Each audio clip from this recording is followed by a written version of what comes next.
morning, ladies and gentlemen.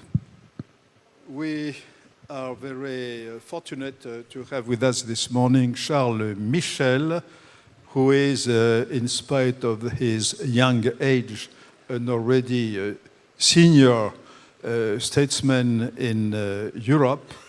He had, before becoming a politician, he had already a very respectable career as a lawyer. And he was elected, I think, at age 23, member of parliament, almost a baby, and was the youngest prime minister ever of his country, of Belgium. To be a prime minister of Belgium is a very elegant way to be educated in multilateralism, in a way. So it's a great experience. So that was for 5 years. And in fact, when you look at the details, he achieved a lot of positive, important reforms in his country during his tenure. And then he was president of the European Council for 5 years, before the current commission in Europe. And during those 5 years, I think his way of exerting this important function of President of the European Council, which is supposed to be the most political position in the complicated system of the European Union, he held it, was highly respected and constructive in this also extremely difficult era. So he's not yet 50 years old. So you see, he has a great future. So thank you very much, Mr. President. I'm going to launch the conversation and ask you, perhaps before we discuss the European Union in more details, to give us your global vision of the world situation, and so that it will help us to understand better your view of where do we stand in the European Union. Are we declining, or even though we are through a complicated era like almost everybody in the world, so is it the beginning potentially of a new era, even more positive than it was before? So the first question is simple. What is your global vision? Thank you. It's a great pleasure for me to this occasion to be with you today, this morning, and to share my experience, but also to share my views, and to listen to other views and to the other opinions about the state of play in the world. A few points. I think that we should agree that today the world is very different. And if I would like to make a summary, I think that we face more or less at the same time 3 shocks. And those 3 elements are very important things we have to take into account if we want to look at the future. The first point I want to mention is the role played by China for many years. The Chinese ambition in the economic field, in the technological field, in the military field. The second point I would like to mention is the war of aggression launched by Russia against Ukraine. But maybe more broadly, through these wars, there's also the occasion to have a look at the situation in the world. And if we look at the situation, we can see that the last 20 years, there are more and more armed conflicts on all continents. And these are attacks against the UN Charter and the principles of sovereignty or territorial integrity. And the third point is the shift in American policy. America first is put into practice. And we see a trade war launched by the United States against the rest of the world, but including against the closest allies of the United States. And those 3 elements are playing, in my opinion, a major role with a huge impact at the international level, because it means that the the principles which are the basis of the UN Charter and the world we have tried to shape following World War II are put at risk, are put in danger. And for the EU, that's a challenge we face. That's the same for the rest of the world. And it means that in those circumstances, we have to ask ourselves what we want to be, what kind of union we want to be in the future. And there is no doubt that the last decades, we have achieved a lot in Europe in terms of peace, stability, prosperity. I give you an example. The single market is a very powerful tool from an economic point of view, from a growth point of view, from a prosperity point of view. But we can see that the single market has a lot of strength, but also has some weaknesses, some vulnerabilities, especially in some fields where we have not yet integrated our economic assets. That's my first observation. My second observation is the following, and probably for the European sovereignty, it will be a top priority in the future. For decades, this European project was based on the idea that the purpose of the European Union was to develop more economic integration, to promote our democratic principles, our democratic values. But in fact, there was a kind of more or less silent gentleman agreement. This idea that our security and our defense was outsourced to others, to the United States through NATO. And today, with this war launched by Russia against Ukraine, there is within the EU a totally different reality. We understand much better today that to have to be much more in control of our future, in control of our security, our defense, and I think that we made recently some irreversible steps in the direction of the European defense. For years, we have been talking a lot about the European defense. For years, there were different opinions about was it needed or not to develop within the EU this military ambition. But today, I've really the impression that there is a new and irreversible new mainstream. I don't say it will be easy. I don't say we will not face setbacks and obstacles and challenges and difficulties, but I'm absolutely convinced, based on this experience within the European Council, that the situation in that field is very much different and that a lot of progress can be achieved in that field in the future. Thank you very much. So I suggest that we now concentrate more on the European Union. First, you said a number of times we. When you said we, you meant, of course, the Europeans of the members of the European Union. So my first question will be in two parts. First, who are we? You know that Huntington, the famous Huntington, his last book on the US, the title was Who Are We? That was a book of the United States. So about the European Union, it's even more difficult. So who are we? And the second aspect of that question, talking about European defense, what are we pretending to defend potentially? The two questions, of course, are two sides of the same coin. Yeah, no, you are absolutely right that the European Union is an exceptional political project. If we compare, I think nothing is similar.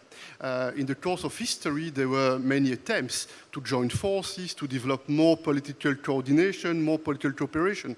But the main difference with some other projects is probably related to the Schuman Declaration, which is one of the first founding statements of this European project.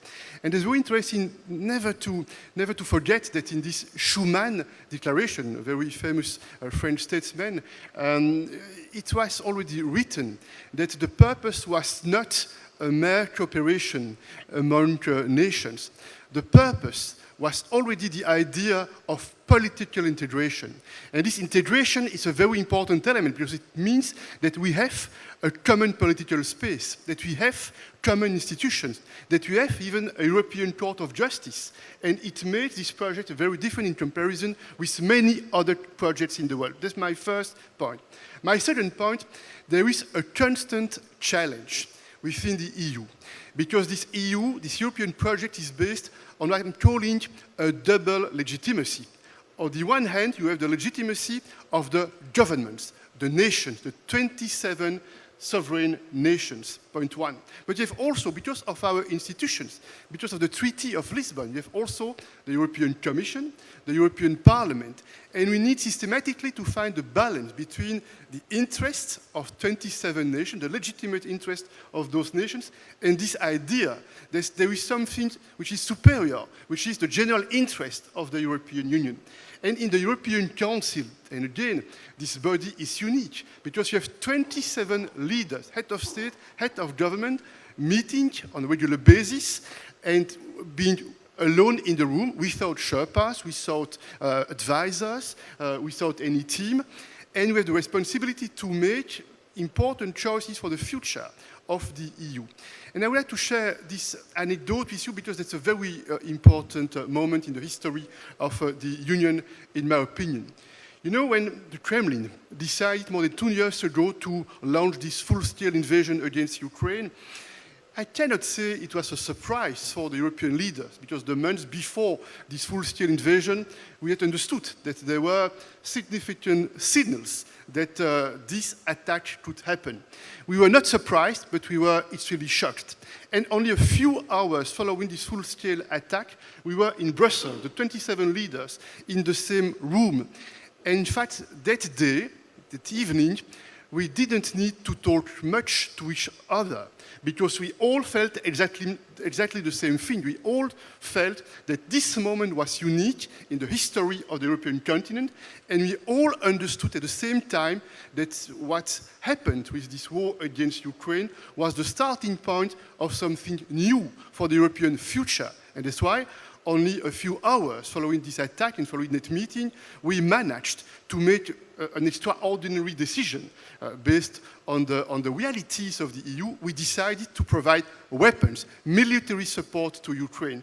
And I can tell you that only a few weeks before we made that decision, it was impossible to imagine that the leaders of the EU would make such a decision. But because of circumstances, because of the extraordinary circumstances, we understood that we had to take much more responsibilities for our own future, because we understood that this war against Ukraine was not only a war against the people of Ukraine, it was also a war against the democratic principles, the fundamental values, our human rights convictions, because I think that one of the main reasons for this war is the fact that the Kremlin probably was a bit in panic with the idea that because Ukraine wanted to join the EU, to join the democratic liberal models, it was the fear that sooner or later the Russian-speaking people in Ukraine could have an influence in Russia. And that's why when we say we, and when I say we,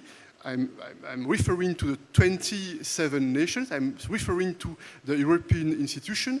I understand and I know that the European Council is supposed to be the guardian of the European unity, and I also understand that, and I also know that my experience is always challenging. It requires a lot of effort to unite, from a political point of view, those 27 nations with a purpose of integration. Thank you very much. Nevertheless, I would like to challenge you a little bit further here because it's a very important point. But, take this case. Who knew, particularly typically in my country, in Germany probably slightly better because of history, but who in France or in Italy or in Spain, who knew anything about Ukraine? Now, I can tell you, I have been an expert on international affairs for more than 50 years. I can tell you that most people in my neighborhood didn't know anything about Ukraine, nothing about its history, nothing about the kind of link of history with Russia or with Sweden and Poland, because the history of Ukraine is very complex. So when 27 heads of states and government who are not elected, they are elected by their countries, but not by the others, when they decide to gather issues which are in fact related to war and peace, there is a legitimacy problem. So in this case, fortunately, it went relatively well for a number of reasons. but potentially, don't you think there is a weakness? Because when you speak of European defense, it means that someday each of us, the Belgian, the French, the Spains, could be asked to send troops and to fight and to change their own economy, to transform it in a real world economy, which is not the case yet. And if these things are not perceived as totally legitimate by the countries, this could create problems. So now we are switching more or less about the future. So what do you answer to that? How do you think that Charles Michel could someday be a kind of president of Europe, even though almost nobody knows you in France or Ismail? They know you because they read the papers, but you are not part of their history. So how do you answer this extremely delicate issue? Look, first, I think that there is today a very strong legitimacy, because when you have 27 head of state or head of governments making decisions together, all of them, they have a very strong national legitimacy. And the addition of those legitimacies, it makes the European decision. Is it enough? No, probably that's not enough. Do we need more than that in terms of legitimacy? Yes, I think we need more than that in terms of legitimacy. And I hope that one day it will be possible to put in place some institutional reforms to give more European legitimacy when decisions are made with a huge impact for the 450 million of European citizens. But at the same time, I am realistic and I'm pragmatic. And if you ask me what is the priority, I would tell you that's not the priority, in my opinion, because in my opinion, the priority is to make the European Union more resilient, because indeed, there is a risk of decline. Indeed, there is a risk of humiliation for the EU and probably for other regions or other countries across the world because of this geopolitical landscape we can see and we face, all of us. And that's why, in my opinion, there are three fundamental priorities for the future using the current legitimacies of the European Union, national legitimacies of the European Union. The first one is our economic base, our competitiveness. And here, there is a lot to say. Maybe you know that Mario Draghi, the former head of the European Central Bank and former Prime Minister of Italy, made a very powerful report. I fully support the conclusions of this report because this report is a very good recipe to implement the reforms that I need. We know what we have to do, but that's true. That sometimes we face difficulty because we have around the table always some people more reluctant, more doubtful about the need to work more in direction of this European economic integration. We have to regulate better, we have to be smarter in the way we regulate. We have to develop more powerful tools in the field of strategic investments. I have a lot of ideas in that field. And we have, I think, also to put in place what we call the capital markets unions. That's a paradox within the EU. We have a lot of savings. Our European citizens, they have a lot of money in savings, but those savings are not really used for the development of the economic basis of the EU. That's more used for the development of the economic ambition in the United States. That's the reality we face today. First point, competitiveness, economic development, and we have to be more serious in that field. Second point, I don't need to say more about that, security and defense. I've explained, and here, once again, there are concrete ideas and proposals on the table. We need, for instance, to have some flagship projects, European flagship projects, to support our industrial basis. That's key for the future. And we need to put in place some tools. For instance, I'm in favor of a new European Security Council, which should have a special responsibility in the field of security and in the field of coordinating the national efforts to develop our capabilities in that field. And my third point is the following. I think that we should ask ourselves what role we play and we want to play at the international level when we engage with the rest of the world. And here we have a challenge within the EU. We are very strong to promote our democratic values and fundamental principles, rightly so. At the same time, sometimes it could be seen as lecturing the rest of the world. It could be seen as giving the impression that we know everything about everything, and sometimes we could be seen as not being humble or modest. And I think it should be humble and modest when we engage with the rest of the world, but we should be also determined to find a better balance between our values and principles and our strategic interest on the other hand. Sometimes I have the impression that there is a lack of pragmatism in the field of defending our strategic and vital economic interests. These are the three pillars for a true European sovereignty: economic base, technological innovation, security and defense, and engaging in a smarter way with the rest of the world. Well, thank you very much. So my question here is that, in fact, Europe as a whole, European Union as a whole, and European countries separately are in bad economic shape today. And to some extent, it is part of, you are talking about resilience, it is part of policies that have dominated our countries over decades. But it's also partly explained by the Ukrainian war, because of all the decisions that have been taken. Today, our competitiveness has been much reduced because of the energy choices that were made because of the Ukraine war. And today, of course, the United States are requested us, to depend even more on the US, which is an economic and a strategic issue. But our competitiveness, just because of this issue of energy, is now at stake. And it is, and talking about how to react to the aggression, the Russian aggression in Ukraine, what were our tools? Our tools, two of them: promises to enlarge the European Union further without preparation, if I may say so. And second, sanctions. But most of these sanctions are hurting our own economies even more.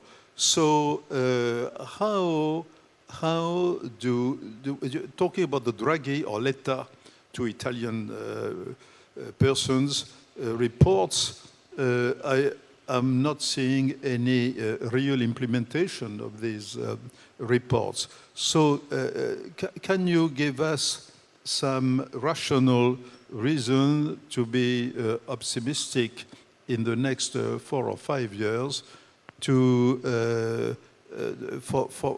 for real answers to the question that you have asked yourself? Yeah, look, I've mixed feelings, and I need to be honest. On the one hand, there are some positive developments. If I take the example of the energy sector, because of the war launched by Russia against Ukraine, because of Russia using the energy weapon against the EU, we have started to put in place much more common tools to address these energy dependencies. That's good, but that's too little. And in the months to come, in the years to come, we will need to put in place a true energy market to accelerate our investments in the field of the interconnections, for instance. But today, more than before, there is a clear strategy, there is a clear ambition to develop more joint projects in the field of energy. It will be important in the future. That's my first point. My second point, I think that we learn our lessons. If I take the example of COVID-19, it was only a few years ago. It was the occasion also to see what were and what are our vulnerabilities and dependencies in the field of some supply chains, including towards China. We've also decided to adapt our relationship with the rest of the world, including with China, by trying to diversify much more our supply chains to be less dependent in the future. But there is another challenge for all of us, not only for the EU, and it's the trade issue. There's the trade topic, because now we face a very strange situation. For years, within the EU, we were blaming China, because China was not really supporting using the principles of the level playing field, was not really following the common multilateral rules in the field of trade, using state-owned companies, using subsidies. But what do we face? We face our friend, our ally, the United States, using the circumstances first, a few years ago, with Joe Biden, to put in place what they call the IRA, Inflation Reduction Act. It was an occasion to use the money made by the United States in the field of the energy, because of the export of energy resources by the United States, the money made by the United States in the field of the industry of defense, to use that money to support and to put subsidies on the table for the companies, and also to attract investment and companies coming from other parts of the world, including from countries which are loyal allies for the United States. That's my first point. And here I would like to express a comment or a thought. I feel that in the future, it will be very important for the EU to engage much more with other like-minded countries or regions across the world to defend the multilateral order, including in the field of trade. If not, we make a strategic mistake. I'm a bit sad that the European Union decided to accept this deal with 15% tariff. I'm a bit sad that we didn't manage to join forces with other parts of the world, whom we have, I think, common interest and common views in terms of defending the multilateral order. And I think that that point will be very important, not only for the EU, but also for the future of the liberal democracy. If we sincerely believe in the rules-based order, if we sincerely believe in the UN Charter, then we have to stand up to defend the principles of the UN Charter and to defend the idea that we need an international order. We need this order to be effective, to be fairer, for sure, but we need to work actively in that field to join forces, and it will be key for the EU, for sure, but it will be key for other very important economies and partners in the world. So just a footnote to this, and then I give the floor, I ask a question from the floor. Now my question is not to the thinker, if I may say so, but to the politician. I do not see personally in my country, for instance, some of you know that the current government was reversed yesterday in Paris, which was highly predictable. But behind that, I do not see in Europe the populations accepting the reduction efforts, which would mean probably a decline, at least for a while, of their standards of living, because huge transformation of economic practices, supporting Ukraine massively, which would be an extremely high cost that would have to be paid by all of us, cannot ask only Germany to pay for the rest of the Europeans, which have a lot to pay for themselves, by the way, either because their own economy has to be transformed in a very fundamental sense. I see that the reaction in our countries is, well, okay, we can support Ukraine, we can support that technological revolutions, but at one condition, which is that the cost be paid by others, not by me. That's the reflection, the reaction that you see everywhere. So, frankly speaking, do you see the Europeans today willing and able to tighten their belt as they should do if really we want to be in, I see that you are smiling now,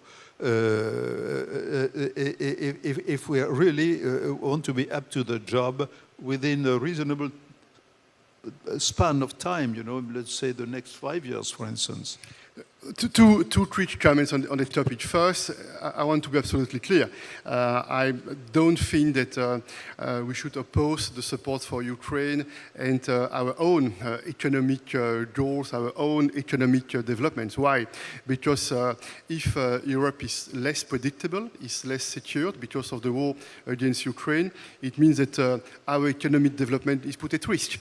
We need stability, we need predictability, we need security, and that's why we have to support Ukraine, which is vital to defend our interests. That's my first point.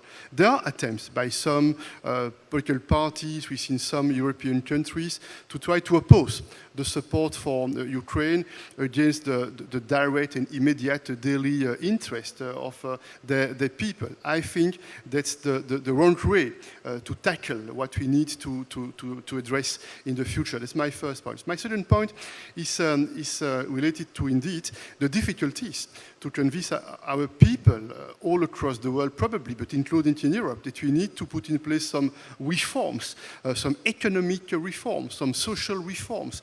But I should say that the readiness to accept those reforms is not exactly the same depending on in what European countries you live.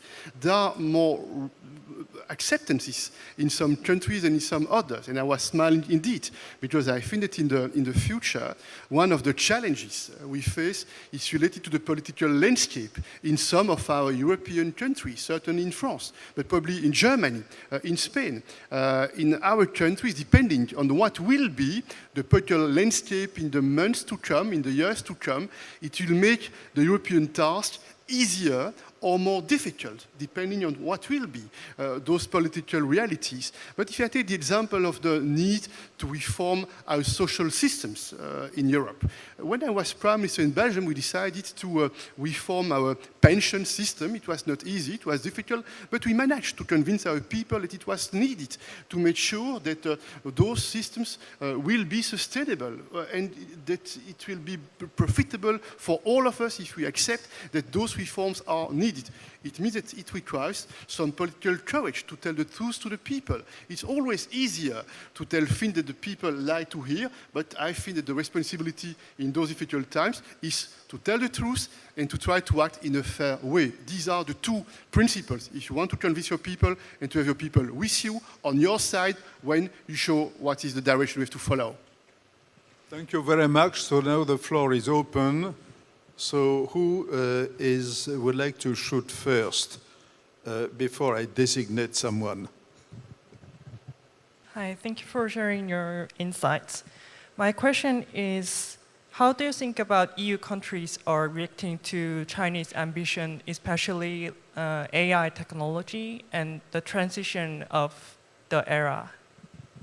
Now, look, first a few comments about the relationship between the EU and China. And I think that we have three pillars we have to take into consideration in this relationship between the EU on the one hand and China on the other hand. First, I think that we should not hesitate, and we do not hesitate to promote our values and our fundamental principles, human rights, democratic ideas. Point one, we should not be impressed or intimidated. Point one. Point two, it doesn't mean that we do not have to engage with China, especially to rebalance our economic relationship, because we have some concerns, legitimate concerns in the field of the need to address our vulnerabilities, our weaknesses, and to rebalance these economic relationships. But I think that we should be clear with China. Sometimes I'm not certain we are clear enough with China. In my opinion, we need more than just talking about reciprocity, level playing field. We should identify what are the strategic sectors where we want changes in our relationships with China. And finally, my third point, we need to engage at the global level, because China is a fact. You like or you don't like, but China is a fact. China is a power, a superpower. They managed to exit from poverty millions of people in a few decades. They have a plan. They have a clear view about what they want to be in the future, and they have tools and they have capabilities to achieve certain goals.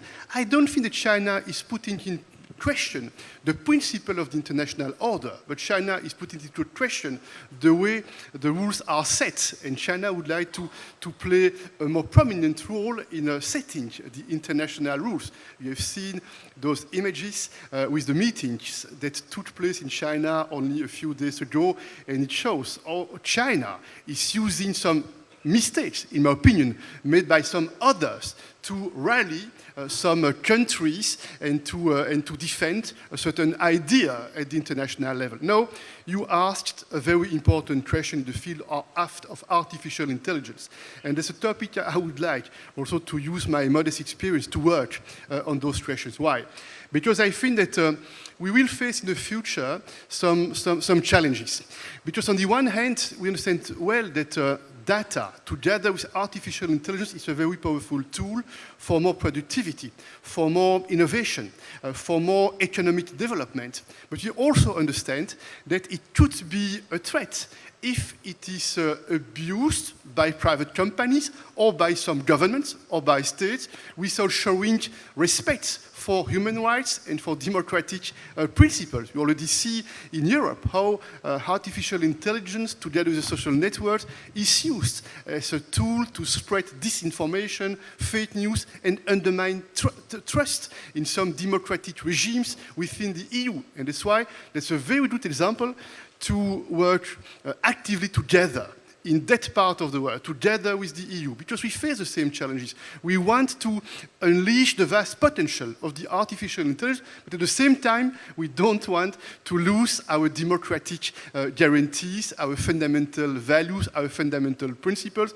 And here, probably, that's a chapter we can open together to deliver together in that very important field for the future. So life is up, exactly. Thank you very much. And I hope that there will be other opportunities, particularly here in Seoul, to continue the discussion on the common interests, I think, common strategic interests between the European Union and Korea. I strongly believe in that. Thank you very much. Thank you. Please give a round of applause for our speakers.